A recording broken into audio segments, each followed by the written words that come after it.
এই কথা বলে জলপরি জাদু করে লিচু গাছের ওপরে এক টুকরো মেঘ নিয়ে আসে। তারপর ঝমঝম করে খুব জোরে বৃষ্টি শুরু হয়। এই রে, এই বৃষ্টিতে যে আমার ডানা ভিজে গেল, এবার যে আমি উড়তেও পারবো না। স্বর্ণজলপরি, এই নাও, এই দুটি ফলের বীজ তুমি তোমার সঙ্গে নিয়ে যাও।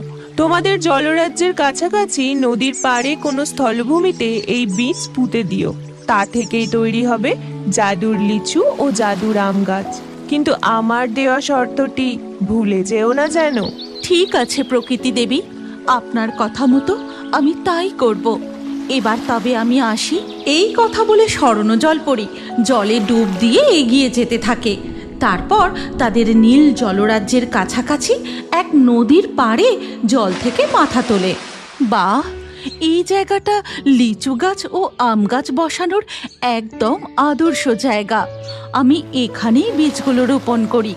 জলপরি নদীর পাড়ের কাছে গিয়ে দুটি বীজ মাটিতে রোপণ করে। তারপর সে নীল সাগর রাজ্যে ফিরে যায়। এরপর কেটে যায় বেশ কিছু বছর। এতদিনে মনে হয় জাদুর লিচু গাছ ও জাদুর আম গাছ বড় হয়ে গেছে, তাতে ফল ধরার সময় হয়ে এসেছে। যাই, আমার লিচু বাগানে যাই। স্বর্ণজলপরি সাঁতার কেটে গিয়ে পৌঁছায় সেই নদীর পাড়ে।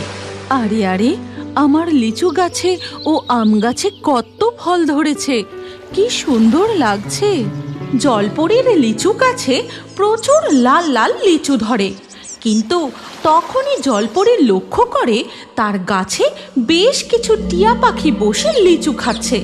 আর এই দেখে সে বেশ রেগে যায়। হেই, হুশ হুশ, যা, আমার গাছ থেকে উড়ে যা বলছি, না হলে আমি তোদের ধরে বন্দি করে রাখবো। এইভাবে স্বর্ণজলপরি টিয়া পাখিগুলোকে লিচু গাছ ও আম গাছ থেকে তাড়িয়ে দেয়। উফ, কি যে করি এই জঙ্গলের পাখিদের থেকে, আমার গাছের লিচুগুলোকে যে কিভাবে বাঁচাই। হ্যাঁ, একটা বুদ্ধি এসেছে, গাছের লিচুগুলো ও আমগুলো গুনে রাখি। এরপর কোনো পাখি চুরি করে খেলে আমি ঠিক বুঝতে পারবো। স্বর্ণজলপরি তার গাছের লিচু ও আমগুলো গুনতে থাকে। তারপর গোনা হয়ে গেলে আর কিছুদিন গেলেই লিচুগুলো ও আমগুলো একদম পেকে যাবে। তারপর আমি পেরে জলরাজ্যে নিয়ে যাব।